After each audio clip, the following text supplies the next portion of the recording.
There's often this misperception that sales and marketing are at odds, that somehow these two groups should be kept as far apart as possible. But if you want your business to succeed, you have to find a way to bring sales and marketing together. Curious? You'll need to listen to the show. Okay, here we go. Welcome to More Than a Few Words, a marketing conversation for business owners. MTFW is part of the Digital Toolbox, and this is your host, Lorraine Ball. I am a lifelong marketer, and I have prided myself on the fact that I was a marketer and not a salesperson. But I don't want you to think that those two roles are adversarial. And so today, I have invited one of my favorite salespeople to join me in a conversation. Allan Langer brings 3 decades of sales excellence and award-winning performance to every conversation and to everything that he does. He is the author of a best-selling book, The 7 Secrets to Selling More by Selling Less, and he's the host of the Marketing and Sales Over Cocktails podcast. Allan, welcome to the show. Lorraine, I am thrilled to be here. And is it true I'm one of your favorite salespeople? You are absolutely one of my favorite salespeople. I follow you on LinkedIn, and I'm going to encourage my audience to look for you on LinkedIn because you just share so much great content. I would say that you're probably my equal as far as a content machine. I try to be consistent. That's the key with LinkedIn, consistency and consistency. Absolutely. Before we went on the air, we were talking about the relationship between marketing and sales. And I think you've got a really interesting philosophy on how and why those need to work together. So why don't we start there? Well, it's interesting, and I'll actually start with a quick story. So when I was building my brand on LinkedIn many months ago, when I was just diving in and doing as much content as I could, I was also emailing people and hooking up with people who were running seminars and webinars and things like that. And I saw this group in Chicago running a day-long marketing seminar. And I was looking at all the courses, and nothing in it, there was nothing about sales. It was just all day of marketing seminars. So I contacted the person who was coordinating it, and I said, listen, I'd like to offer myself as, maybe a salesperson in your marketing seminar. And she said to me, why would we want a salesperson in a marketing seminar? Wow. And I said to her, well, you're teaching everyone how to get all these great leads, but you need to know how to sell them once you get them. And it literally, she paused, I had her on a Zoom, and she was like, I never thought of that. Now here's a marketing person who owns her own agency, and she said, I never thought of that. That was shocking to me. So I did, she invited me on, I did a sales webinar. And I called it, what the heck is a sales guy doing in a marketing seminar? But that's the perception out there, that sales and marketing don't need to talk to each other, and it's completely wrong. As sitting on the other side of the fence, I find it very frustrating when a business owner keeps us at arm's length from their sales team. Oh, they don't need to be bothered with what you're doing. And I always feel like, but I could help them so much more if I could talk to them, if I understood what their objectives were.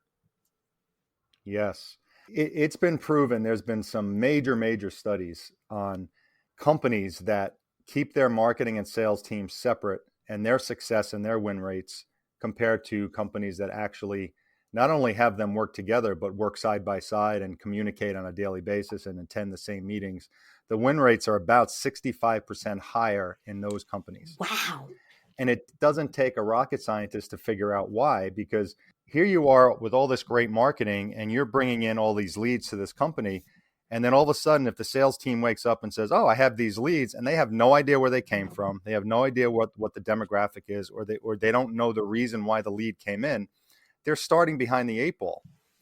If they understood the reasoning behind the marketing, like we're doing this because of X, they can actually cater their sales presentation around that reasoning, and everything becomes congruent within the company. The customer will feel much more comfortable because the marketing messages are matching the sales messages. And that's what that's the biggest thing that I stress to companies is everything has to be clear, but everything has to be on the same page. You can't have your sales guys or your sales girls talking about something different than the marketing message that was put out. That's so true because, in a way, your marketing is making promises to a prospective customer. They're saying that if you work with us, X, Y, or Z will happen. And if that isn't fully integrated into the process, then a prospective customer is going to be disappointed or feel betrayed Mm-hmm. because the situation doesn't measure up. You have these two disparate groups who've been operating independently. How do you bring them together? That's a great question, and I think if you have a situation where they've been operating independently, it's always good to bring them together and just have them hash it out. Have them talk about, okay, this is, have the marketing team saying, this is our idea here. What are you guys seeing in the field? Do you think this would work? And then have the sales guys talk about that. And then have the sales guys say, this is what we're seeing in the field. I think this would work. And of course, salespeople aren't marketers and marketers aren't salespeople, but you can get great ideas from both sides.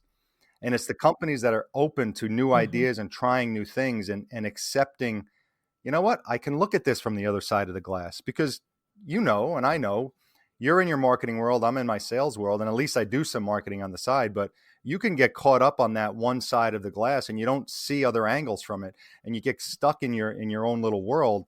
And it's like doing your own website. You need someone else to do your website for you because you're too close to it. It's the same thing in your industry. So I would suggest get them together, hash it out, have 2 or 3 meetings where you guys are talking. And then once you get on the same page, then what happens is they start helping each other. And everything, the company is going to have a feeling of togetherness. And that's just going to translate into how they're presenting that to the customer. That is so true. So, are there certain things that, we just talked about them working together, but are there certain places where you clearly see this should be in the marketing camp and this should be in the sales camp? Kind of the opposite of bringing them Yeah, I mean, together. I wouldn't, it's okay for suggestions because I think suggestions and open conversation could come up with some fresh and new ideas. But, you know, if the marketing team feels like a buy one, get one free, um, marketing plan is a good one for this month or whatever, um, I don't think the salesperson needs to confirm that or say that's a good idea. But if they try that and they're walking in, let's say it's an in-home sales situation and they walk into the house and whatever marketing they're doing is coming across really cheesy and putting the salesman in a bad position, the marketing team needs to know that. So sometimes your marketing can set the Mhm. salesperson up for a more difficult sale, or the salesperson doesn't understand why the marketing was there and then they make it difficult on themselves. So I mean, they all need to do what they do best, but again, open dialogue can never ever be a bad thing, in my opinion. Absolutely. So, as we're kind of winding down, I do want to let people know that you've got this marvelous podcast that they can find at marketingandsalespodcast.com. But that's the boring name because the real name of the show, as we both know, is Marketing and Sales Over Cocktails. And I thoroughly enjoyed being on the show. It was a great way for this marketer to hang out and chat with a sales guy.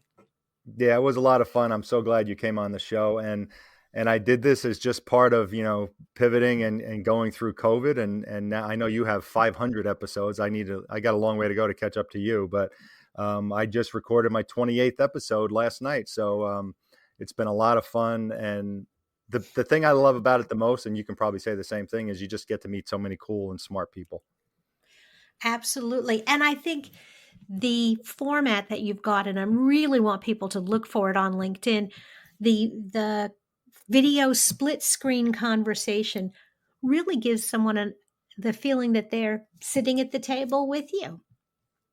Yeah, I like to do that. The first 3 I did, it was they call it the speaker view on Zoom. So you talk and you show your face, and then the other person would talk, and it would switch back and forth. And you just learn technology as you go. And I learned that, oh, I can do a speaker view. And I like it because you can watch the reaction of each one of us as the other one is talking. And I think that's so important because you'll see me laughing to a joke rather than hearing me laugh, things like that. And I've been doing that way ever since.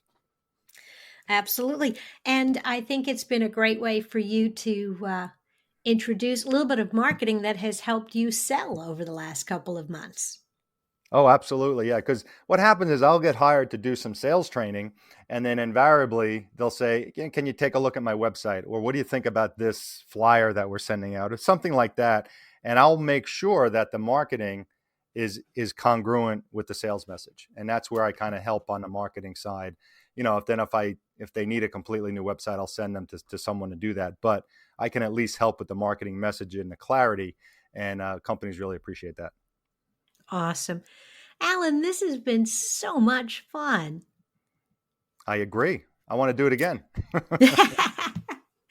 We'd love to have you back. But in the meantime, I really want to encourage people to check out your book, The 7 Secrets to Selling More by Selling Less. It's available on Amazon, and we'll have a link from the show notes, and have them look for you on LinkedIn and follow your podcast. Yes. What I normally do on a podcast or on a guest, I will tell someone if they go to my website and send me an email and say that they heard me on your show, I will send them a free autographed copy of my book. Wow, that is a fabulous offer. I'll make sure that's in all the promotion too. Awesome. If you've enjoyed today's conversation and you'd like to learn more, be sure to check out all of our resources at the Digital Toolbox at digitaltoolboxin.com. Look for More Than a Few Words wherever you listen to podcasts, and listen to two. They're short. This has been another episode of More Than a Few Words. Thanks for listening.